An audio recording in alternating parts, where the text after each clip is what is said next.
Fala galera, vamos trazer aqui o pessoal do Troca de Passe que vai falar sobre essa vitória do Cruzeiro. Vitória de virada, né? Oso, de virada é mais gostoso, porque foi no apagar das luzes ali. Contamos também com a sorte, né?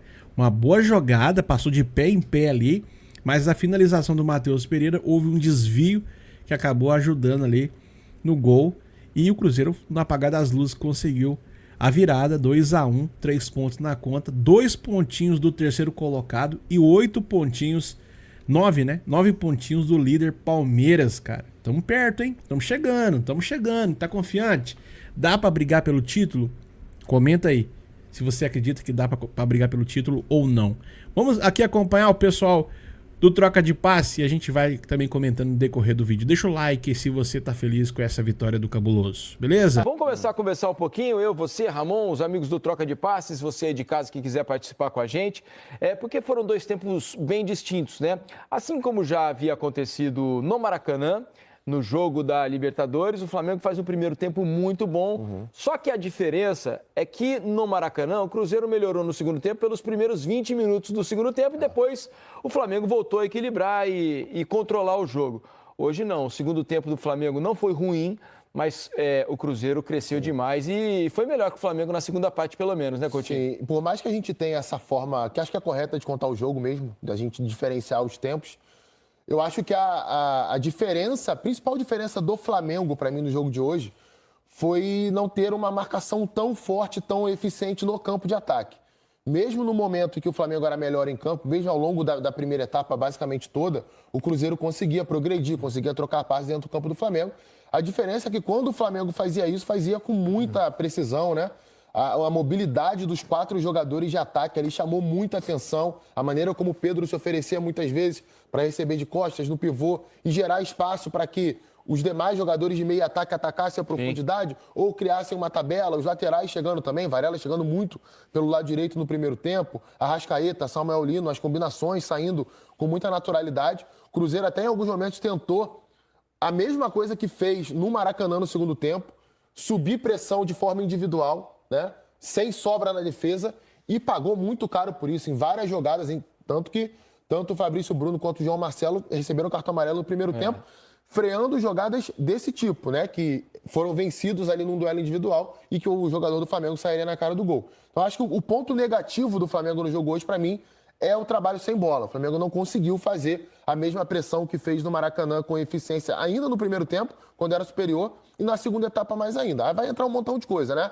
Capacidade do Cruzeiro para gerar linha de passe, se mover, coisa que não foi feita no Maracanã, além, é claro, do próprio Flamengo um pouco mais descoordenado hoje para fazer isso. E no segundo tempo, bem desgastado.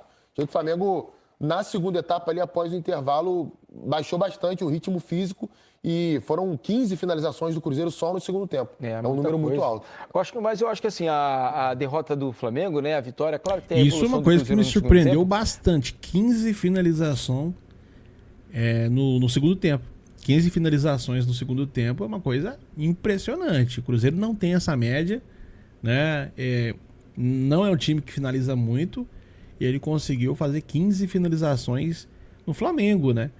Então, realmente surpreendeu bastante aí o Cruzeiro, que teve números tanto em questão de finalização como também acertos no gol. Foram números superiores ao do Flamengo. Mas diante do que foi o primeiro tempo, eu acho que a derrota do Flamengo hoje passa muito pelo que o time não fez no primeiro tempo em termos de gols.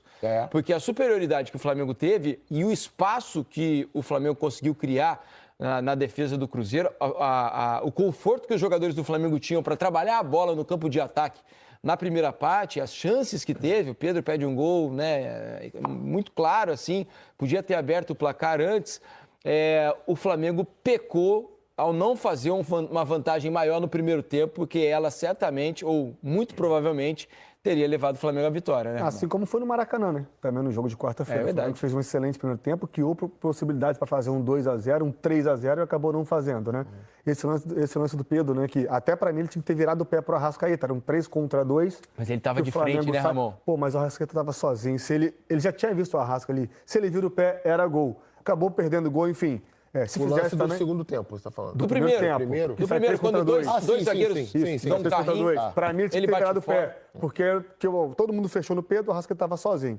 Enfim, mas acho que assim, eu acho que sim, no primeiro tempo o Flamengo poderia ter tido a possibilidade de aumentar o placar pelo que produziu, e produziu bastante coisa em volume. Se nós pegarmos os números, no primeiro tempo foram foram 6 finalizações do Flamengo, sendo uma no gol, que foi o gol do Pedro. Mas o volume que o Flamengo conseguia envolver o Cruzeiro criava a possibilidade, quando não acontecia alguma falta para parar a jogada da equipe do Cruzeiro, ter a possibilidade de chegar à frente. Quando chegava, não conseguia concluir a gol. Eram alguns chutes bloqueados ou outros com algumas decisões equivocadas. Mas tem muito mérito. Eu sei que o Flamengo diminuiu muito o seu segundo tempo na questão do jogo sem bola, concordo com você, mas tem muito mérito, assim como no Maracanã, da atitude do Cruzeiro, de ter a responsabilidade, a maturidade de conseguir tecnicamente melhorar o seu jogo após o primeiro tempo ruim de novo, né? Foi a mesma coisa, né? Os panoramas, os jogos se equivalem, assim. O Cruzeiro parece perdido no primeiro tempo, sempre atrasado, não conseguindo chegar na jogada, não conseguindo acompanhar o ritmo muito forte do Flamengo com e sem bola.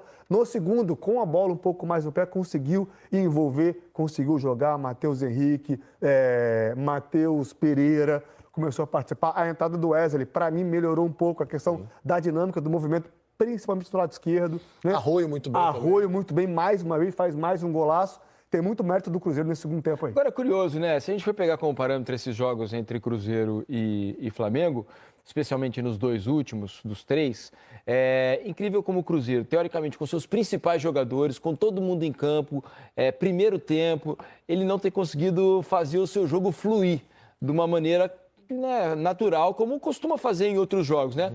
E aí a gente pega e pensa assim, mas no segundo tempo, a tendência, né, se a gente for analisar de uma maneira um pouco mais fria, a tendência é o Flamengo ser melhor do que o Cruzeiro, porque com as trocas, o Cruzeiro não consegue trocar no mesmo nível do que o Flamengo, porque o Flamengo tem mais jogadores, tem um banco mais recheado, com jogadores de uma qualidade maior.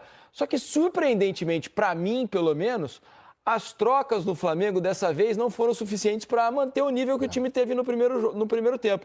E, ao contrário, o Cruzeiro é quem consegue melhorar com as trocas, né? Mesmo tendo de acionar um banco, na teoria, menos forte do que o do Flamengo. Não surtiram o mesmo efeito as trocas do Flamengo, mas eu acho que tem muito também do ajuste que o Arthur Jorge faz no intervalo dos 2 jogos, né? No Maracanã, isso durou menos, durou ali entre 15 e 20 minutos, até o Flamengo fazer o segundo gol, e aí dá um pouco mais de tranquilidade. Hoje, até o Pedro tem uma oportunidade muito boa no primeiro tempo, uma bola que o Pulgar dá no Varela na área, e o Varela toca para trás, ele domina, o zagueiro passa, e ele bate de novo em cima do goleiro. Aliás, eu acho que hoje, mesmo o Pedro fazendo gol e tendo protagonizado vários lances muito bonitos no primeiro tempo, não é um jogo tão preciso de finalização dele. Tanto que o gol que ele faz é uma bola que ele tá com o canto aberto e ele acaba batendo em cima do Otávio. Isso. É que ele finaliza forte, o Otávio não consegue pegar, a bola bate nele e entra. Mas o Flamengo teve essa oportunidade também, mesmo tendo essa oportunidade. Eu acho que é muito mérito ali daquilo que a comissão técnica, os jogadores do Cruzeiro, eles conseguiram mudar de atitude e de organização do time de um tempo para outro. Isso já aconteceu no Maracanã. Repito, para mim o que muda o jogo no Maracanã é a maneira como o Cruzeiro passa a pressionar a saída de bola do Flamengo. E aí é uma aposta alta, porque anula a sobra na defesa, é 1 para 1 o campo todo. Isso dá um risco? Dá um risco. Se escapar, você vai estar no mano a mano com caras de muita qualidade. Mas, ao mesmo tempo, dificulta e muito. Nem sempre você vai conseguir voltar a bola no Rossi, o Rossi ter a tranquilidade de esperar a pressão e um zagueiro se liberar para fazer o passe. Hoje isso aconteceu mais uma vez. Eu percebi, tá falando do Rossi ali na condução da bola, eu percebi que o Otávio já não tá com aquela brincadeira. Uma coisa que eu peguei muito no pé dele nos últimos jogos, a questão de voltar pro goleiro e ele ficar tabelando ali com a zaga e não saber fazer isso, né? Não tem a noção ali. E acaba que todas as jogadas com o pé o Otávio errava. Errava, né? Então, hoje não. Toda bola que chegava nele, puf, pra frente. Né? Acho que a crítica chegou nele, né? Toda bola fazia o simples, puf, pra frente. É isso. Na minha opinião, é isso, cara. Pra dar certo, né? Concordo com a questão do Wesley. Acho que é um jogador que ele funciona muito bem. Há um ajuste de time mesmo, de pressão ali no segundo tempo. Isso é fundamental para o Flamengo deixar de rodar a bola como estava rodando, né? De acionar os volantes ou os laterais. O Léo Ortiz brincou de fazer isso, né? Atrair a pressão, dava no Rossi, voltava nele. E o João Costa, que estava jogando pelo lado esquerdo do Cruzeiro, ele não estava conseguindo fechar a linha de passe do lateral. Às vezes ele tentava diminuir em cima do Léo Ortiz. Léo Ortiz fingia cadar no meio, virava o pé, dava uma cavadinha por cima dele e o Varela progredia. Um dos lances, o Léo Ortiz vai correndo com a bola na lateral. A origem do primeiro gol. Exato. Ele sai do campo de defesa, carrega a bola até a intermediária adversária até encontrar um passe, né? Ou seja, o Cruzeiro estava um pouco perdido nessa marcação. E outra coisa, assim, né? Com o jeito de marcar do Cruzeiro, né? Com perseguições, marcações individuais, às vezes... Quando o Flamengo tem muita qualidade, muito talento, quando um jogador se livra, basta para desmontar o sistema quase todo. E no primeiro tempo isso ficou muito evidente, né? Quando um jogador do Flamengo se desmarcava num toque de primeira ou com um giro, um drible, nossa, abriu um clarão na defesa do Cruzeiro, né? O gol, inclusive, sai assim, né? Vai se desmontando a defesa até que a bola chega no Matheus, acho que é o Matheus que dá o passe no Matheus. O Arrascaeta dá o passe no Pedro, né? E o Pedro acaba fazendo gol. Mas ali você via, tinha buraco para todos os lados na marcação do Cruzeiro. O Flamengo, ele teve muita situação que poderia gerar uma ocasião de gol, né? Muito. Talvez até a gente vê os números não condizem assim com o domínio, O Ramon né? citou as finalizações do Flamengo no primeiro tempo. Quem olha o jogo acha que o Flamengo finalizou 10, 12 vezes no primeiro tempo. Mas por quê? Muitas vezes o Flamengo tinha essa capacidade de envolver, como você falou, descobrir os espaços, né? Gerava esses duelos individuais e vencia esses duelos individuais pela qualidade que tem. Mas na hora de terminar a jogada era um capricho a mais, um erro, né? E aí acabou tendo uma vantagem mínima no primeiro tempo que não se sustentou na segunda etapa. E tem essa coisa, né, Ramon? Quando você enfrenta um adversário de peso, como é o Cruzeiro, com muita qualidade, você não pode desperdiçar tantas oportunidades. Não pode deixar né? o jogo vivo. Porque o jogo ficou vivo. Exato. Com 1-0, o jogo tá vivo, pô. Aí o Cruzeiro foi, empatou o jogo, cresceu, o clima do Mineirão mudou completamente, porque tava um silêncio assim, absoluto no Mineirão. Frio, né? O gol esquentou o estádio e o Cruzeiro conseguiu se aproveitar disso. O Flamengo teve uma prova na quarta-feira, que deixar um jogo vivo contra o Cruzeiro com a capacidade que tem os jogadores, por mais que alguns jogadores estavam no banco, né? Outros jogaram a partir de hoje. Foram 4 mudanças, né? Isso, de cada lado, dos dois, né? Exatamente. Você deixa o jogo ao Léo, porque tem a qualidade, né? Dá pra botar o Campinho? Só pra eu querer explicar. Só pra explicar o que o Coutinho falou. Isso que você falou aí, rapidinho, na quarta-feira, isso ficou ainda mais claro, porque a superioridade do Flamengo sobre o Cruzeiro no primeiro tempo, ela foi muito grande. Foi muito maior do que hoje. Hoje o Flamengo foi melhor, mas o Cruzeiro teve alguns bons momentos e eu acho que o Flamengo não marcou bem desde o primeiro tempo. E aí, essa questão que você cita de deixar o jogo vivo, vocês estão falando, cara, antes do gol do Cruzeiro, era nítida a sensação, porque é a bola que o Jorginho tira em cima da linha. Isso. E é um lance do mais absoluto nada. É um cruzamento que desvia no Léo Pereira, não corta bem a jogada e toma a direção do gol. E assim, o jogo não dava nenhuma demonstração que tomaria aquele caminho ali. E só para ter um traço de comparação, a rodada anterior do Flamengo contra o Mirassol é o contrário disso, né? É um jogo em que o Flamengo praticamente coloca na rede todas as jogadas em que entra bem na defesa do Mirassol. Acabou não conseguindo fazer isso, mesmo tendo uma grande atuação na quarta-feira e hoje jogando muito bem o primeiro tempo. Vamos colocar o Campinho aqui no nosso telaço para que Ramon e Coutinho possam conversar um pouco mais com a gente sobre as nuances desse jogo entre Cruzeiro e Flamengo lá no Mineirão. Eu queria destacar essa coisa que o Coutinho falou, dessas perseguições individuais, que ficou muito claro no jogo de quarta-feira, né, e no jogo de hoje que faz o Cruzeiro. Repare que aqui eu deixei uma sobra, que no caso é o João Marcelo. Poderia ser o Fabrício Bruno. Geralmente quem marca nessas perseguições, você vê que os jogadores estão muito próximos, eu coloquei um do outro, né? E tem aqui o Caio Jorge, que é o jogador que cuida geralmente, deixa eu apagar aqui, que cuida desses dois. Tá jogando nada, Caio Jorge. É o jogador que tem que balançar conforme aonde a bola está. Vamos supor que a bola esteja aqui com o Léo Ortiz, né? Só que nessa zona aqui, acaba ficando um 3-1. Então, por vezes, o Caio Jorge dava um bote aqui no Léo Ortiz, a bola voltava para o Rossi e o Rossi conseguia girar essa bola aqui muito rápido. Aí o que acontecia? Por vezes, o Matheus Pereira saltava, o Lucas Romero saltava e um zagueiro, vou colocar aqui, vamos botar o Pedro aqui, vamos botar, o João Marcelo saltava e ficava um espaço muito grande nas costas desses defensores. Vamos botar aqui, ó. Pausa aí rapidinho. Você desenhou o gol do Flamengo, porque esse espaço aqui na esquerda da defesa do Cruzeiro, que a gente está vendo aqui, ó. Exatamente onde se você olha a origem do primeiro gol, você vai ver o João Marcelo no Arrascaeta o zagueiro da esquerda lá pelo lado direito e o Fabrício Bruno tentando caçar o Pedro que faz a diagonal para cá pro lado.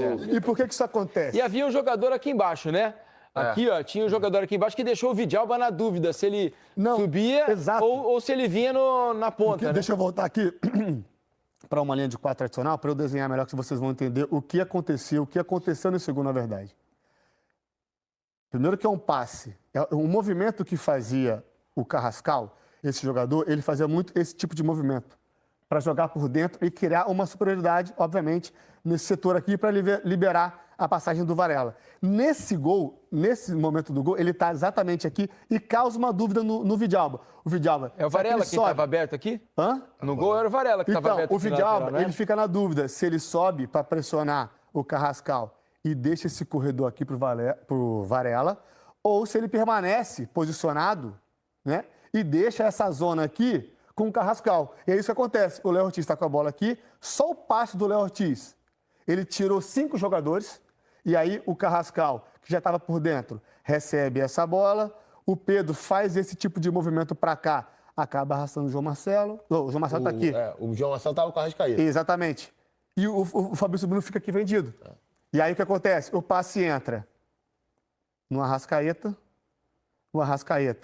o Fabrício Bruno vai cobrir para cá, ele acha o Pedro aqui e o Pedro finaliza. Então foi assim, foram movimentos muito sincronizados do Cruzeiro e muito rápidos do Flamengo. Muito sincronizados do Flamengo e certeiros, né? Como você falou, quem joga com perseguição individual, se um time ou outro time tem qualidade de passe, tem inteligência para jogar sem bola e abrir espaço para o seu companheiro, o jogo vai acontecer. Outra coisa que o Flamengo fazia muito, só por favor aqui, só para eu fazer o Cruzeiro chega ao gol, naturalmente, né? A confiança sobe. Mas o Cruzeiro conseguiu ajustar essa pressão no segundo tempo. O Cruzeiro no segundo tempo...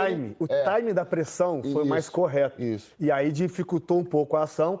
Também, né, a gente comentava na salinha, a minha impressão foi que eu senti o Flamengo mais acomodado no segundo tempo. Como fez um bom primeiro tempo, tinha o jogo nos pés, conseguia controlar o jogo, senti o Flamengo um pouco acomodado no início do segundo tempo. Às vezes, essa pressão que o Flamengo fazia na saída de bola do Cruzeiro já não era tão intensa, já não era no time certo. E aí você vai dando confiança para um time que estava sem confiança. Aí vai pegando na bola mais Matheus Henrique, vai pegando na bola mais o Fagner, o Arroio é mais acionado, o Wesley entra melhor, o Matheus Henrique começa a funcionar. E aí o time vai criando confiança, vai contando mais o Caio Jorge, o time vai crescendo. E aí o Cruzeiro chega ao gol, naturalmente, né? A confiança sobe. E assim, o Cruzeiro é um time que sabe usar muito bem a largura do campo, né? Você vê, por exemplo, o gol que o Cruzeiro faz no primeiro jogo da Libertadores contra o Flamengo é um exemplo disso.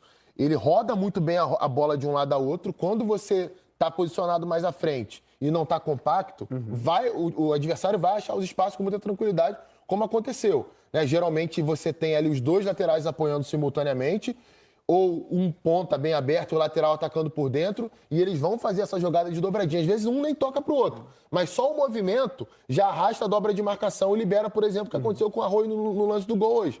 Ele recebe, o lateral passa, o lateral do Flamengo ele vai acompanhar a passada do lateral, ele traça para dentro e acaba finalizando. Aliás, e o Arroio, curiosa, que ele faz o mesmo gol parecido com o primeiro jogo no Mineirão, né? O mesmo estilo do gol que ele fez hoje é o mesmo estilo do primeiro jogo da Libertadores. Do gol, parece o Wagner metendo o dedo assim, ó, na cara do Arroio. Do tipo assim, ó, moleque, se você não faz o gol, eu ia te pegar, porque eu passei voando aqui na lateral e o Wagner passa completamente sozinho nas costas do Arroio. Ele resolve trazer pra dentro. 30 metros sprintando. O ponta pega, traz pra dentro, onde tá tudo bloqueado.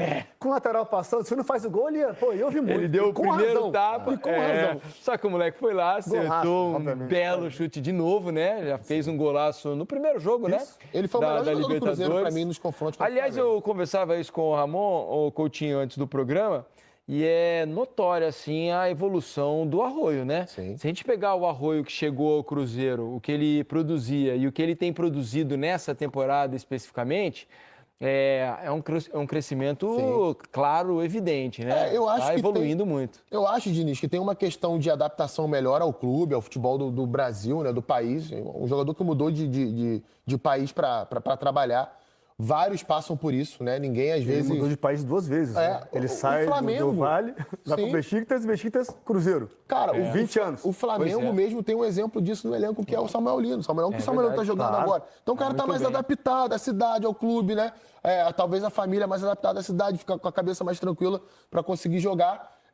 Ganha mais personalidade mesmo e talento ele sempre teve, né? No ano passado, ele até teve uma lesão ano passado que atrapalhou no momento que ele estava bem, mas capacidade individual, de drible, boa finalização de média distância, é um jogador inteligente, não é aquele ponta que só corre ou só rabisca de cabeça baixa, não. Jogador que levanta a cabeça, tenta se associar, uma baita contratação do Cruzeiro. Só para pontuar, desculpa, do Cruzeiro, que não me agradou e não foi legal, foi o João Costa jogando pelo lado esquerdo. No jogo da Libertadores ele entra, mas num outro contexto, ele faz um ala ali, era mais uma abafa do Cruzeiro, né? E aí vale ter um pé esquerdo ali, um jogador do drible e tal, para chegar ao fundo e tentar fazer uma jogada. Mas hoje não me agradou ele começando ali como um ponta a ponta mesmo, aberto pela esquerda, sendo canhoto. Né? Um jogador que está acostumado a jogar muito pela direita, trazer para dentro. No entanto, que ele cruzava muito o campo para tentar fazer algumas jogadas. Eu acho que isso, dele cruzar o campo, era uma estratégia. Porque no gol do Cruzeiro, apesar que o Cruzeiro sai num contra-ataque, o Wesley também está cruzando o campo. Está no lado direito, desenrola a jogada, bate no Gerson, bate no Matheus Henrique? Que faz o cruzamento. Enfim, no Gerson. Tá. Do segundo gol. O segundo gol, sim. Exatamente. Do segundo gol, né? O Wesley só que cruza o Vidalba fora de cabeça. Tá na ponta direita, né? Para abrir esse corredor pro Vidalba. No primeiro tempo, o João Costa tentou fazer isso algumas vezes, mas como estava muito descoordenado do Cruzeiro, tanto com bola como sem bola, ele não conseguiu ir bem. Eu acho que, às vezes, ter um jogador ali mesmo, um pé direito ali, eu acho que o Wesley hoje não jogou porque está sendo poupado para o clássico de terça-feira. Mas ter um pé trocado ali, acho que funciona mais para a equipe do Cruzeiro, como o Cruzeiro joga. Aliás, vamos ver os números do jogo, né? A gente falou bastante aqui sobre isso. A gente separou aqui os números para ver se eles mostram realmente o que foi esse jogo, essa vitória do Cruzeiro 2-1. Posse de bola muito equilibrada ali, né? 52-48 é praticamente um empate técnico. Finalizações 24-14 do Cruzeiro, né? O Cruzeiro finalizando bem mais. 6-3 em finalizações certas. Passes certos.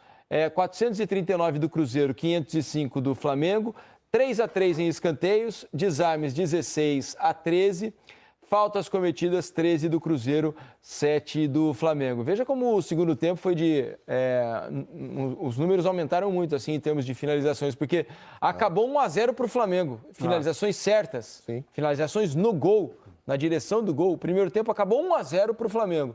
E terminou com 6-3 para o Cruzeiro. Eu acho que o ponto para mim, o que mais chama a atenção, não sei de vocês, nos números do jogo, é a quantidade de finalizações do Cruzeiro no segundo tempo. Pois é. Eu tinha falado 14 antes aqui, não foram 14, foram 17. Agora atualizou aqui os dados do jogo. 17 finalizações em 50 minutos é muita coisa. Um volume muito grande. Demonstra o crescimento que o time teve, né? Mais tempo com a bola, perto da área, Por quê? Porque marcou melhor a saída de bola do Flamengo, impediu que o Flamengo progredisse tantas vezes com a bola e com a posse se mexeu bem, né? Como eu falei, usa bem a largura do campo, as combinações pelos lados, coloca mais vezes o Matheus Pereira perto da área, coloca mais vezes o Caio Jorge com bola no pé. Realmente o Gerson entra impressionante, né? 17 finalizações em 50 minutos, com os acréscimos, né? É muita coisa. 6 no gol, né? Realmente. Porque no primeiro tempo foi 0 finalizações no gol, tá? Vai na meta ali. 0. E aí você ter 6 finalizações no gol no segundo tempo, e dessas 6, 2, né, ter entrado, realmente fantástico. 17 finalizações. Caramba. Porque entra bem, né? Entra dando bons passes, participando, retendo bola perto da área também. Então isso, assim, demonstra esse crescimento do Cruzeiro. Porém, demonstra também um segundo tempo muito frágil do Flamengo defensivamente. Um time como o Flamengo não pode tomar 17 finalizações em 50 minutos. É muita coisa. Cruzeiro defendendo o Matheus Pereira, né? Fiquei pensando aqui sobre o que ele disse. Na opinião dele, o Matheus Pereira é o melhor jogador do Campeonato Brasileiro. Eu sou fã do Matheus Pereira. Eu acho que o Matheus Pereira joga muito. E acho que está entre os melhores mesmo ali. Se é o melhor, aí eu vou ter que pensar mais um pouquinho. Não é não, Coutinho? Pra mim, até pela campanha do Cruzeiro, começou muito mal. Mas olha só. Acho que ele faz um bom Começou campeonato, muito ele é excelente jogador, mas não chega nem Eu também, eu perto sou de ser o fã do melhor Matheus jogador. Pereira. Não chega perto? Você Pra mim acha? não tá nem Quem entre que é os 5 muito melhores. melhor que... Cara, o Pedro faz o campeonato melhor do que ele. O Viveiros do Atlético Paranaense faz o campeonato melhor do que ele. porque tão O fazendo Arias do gols. Palmeiras faz o campeonato melhor do que ele. O Arias, você acha? Faz? Campeonato? Eu já tenho São dúvida. 24 Entre o Arias e o rodadas, Matheus cara. Pereira hoje, eu tenho Pô, dúvida. cara, o hein? Matheus Pereira demorou, de falar, pelo menos umas 8 rodadas pra Mas conseguir... o Cruzeiro demorou, né? Aí a mas questão ele, é... ele é um jogador do Cruzeiro, né? Sim. Aí o cara chegar e falar que ele é o melhor jogador do campeonato, Nesse momento, futebol pra no mim momento... isso é um absurdo, inclusive. Olha, a questão é que o Cruzeiro, não fosse o início péssimo que fez no Campeonato Brasileiro, foram 8 rodadas de nada, praticamente, já está a 9 pontos do Palmeiras. Sim. Né? Tivesse feito um começo de campeonato regular, não estou dizendo bom, regular, se conquistasse, sei lá, 40% dos pontos, que é aproveitamento baixo, se tivesse conquistado, sei lá, 40% dos pontos do início do campeonato, ali, as primeiras 8 rodadas, estaria na disputa Tava pelo na briga. título, né, Ramon? Porque essa era a a evolução expectativa, ela é Essa era a notória. expectativa. E aí você traz o Gerson, que já foi o melhor jogador do Campeonato Brasileiro, esse sim, uma vez em 2020. Isso é realidade, Tem hein? o Matheus Pereira, que é um jogadoraço. Pensa, 9 pontos do Palmeiras agora. A gente teve 8 rodadas na mão do Tite, onde a gente praticamente não pontuou, não teve nenhuma vitória. O Arthur Jorge chegou, o Cruzeiro estava na 20ª colocação, era o lanterna do campeonato. A partir da chegada dele, uma arrancada espetacular. Se eu não me engano, são 16 partidas nesse meio termo aí, 3 derrotas, alguma coisa assim. Mas o Cruzeiro tem a melhor campanha do segundo turno, pra você ter uma ideia. E agora 9 pontos, né? O que algumas rodadas atrás era 16, muita gente falava assim, impossível o Cruzeiro chegar, isso e aquilo. Hoje já é 9. Era 16 pontos de diferença, hoje é 9. E hoje muita gente já fala, será que dá pra chegar? Será que dá pra brigar pelo título? Rapaz, espera mais um pouquinho. Se o Palmeiras e o Flamengo tropeçar e o Cruzeiro continuar nessa caminhada que tá indo aí, quem sabe, hein? Ele não foi bem nos jogos de Libertadores, sobretudo o segundo, né? Contra o Flamengo, mas isso não tira a capacidade individual dele. Mais uma vez, eu posso não achar ele o melhor jogador do Campeonato Brasileiro, mas isso não me impede de reconhecer o talento que ele tem, o potencial, inclusive, de um dia se tornar esse jogador no Brasileirão. Tem Caio Jorge, que não está fazendo a mesma temporada do ano passado, mas tem muito talento, né? Tem uma boa dupla de zaga, tem bons laterais, bons volantes. Então, assim, era a expectativa realmente que o Cruzeiro fosse ser a terceira força do Campeonato Brasileiro. E o trabalho do Arthur Jorge, eu até falei isso aqui ontem para pontuar novamente, ele é excelente. Ontem o aproveitamento era de 71% no Cruzeiro. Aproveitamento campeão. Nos últimos 10 jogos, ele perdeu apenas um do Brasileiro, né, gente? Contra o Botafogo, empatou 2 e venceu 7. E estava sem Gerson e Matheus Pereira. Exatamente, ele vem de 4 vitórias consecutivas no Brasileiro. Ele recuperou, né? A campanha é espetacular com o Arthur Jorge, né? Essa evolução do Cruzeiro nas mãos do novo técnico. Daqui a pouco a gente volta a falar sobre Cruzeiro e Flamengo. Vamos mostrar. Tá aí, turma, tá aí. Pessoal do Troca de Passe trazendo as opiniões sobre esse jogo. Você vai também comentar. Usa o espaço de comentário para você falar a sua visão, a sua opinião. Vitória do Cabuloso, 2-1 de virada, 3 pontos na conta. 4 vitórias seguidas do Cruzeiro. Como ele falou ali, pegando aí os últimos jogos, aí são 7 vitórias do Cruzeiro. 2 empates e apenas uma derrota. Né? Fantástico a campanha que faz o Arthur Jorge, o Cruzeiro. E o trabalho do técnico tem que ser reconhecido. Deixa o like para ajudar a gente, dá uma moralzinha. Inscreva-se no canal, tá aqui, deixa o like, 500 likes na nossa meta. Inscreva-se no canal se você ainda não for inscrito. Aproveita as promoções aí embaixo, Mercado Livre, Shopee, para você comprar o que você quiser. Se for comprar no Mercado Livre ou na Shopee, link na descrição para você estar comprando barato, com desconto e tá ajudando aqui o nosso canal. Belezinha? Um abraço, galera. Fique com Deus, nos vemos no próximo conteúdo. Fui!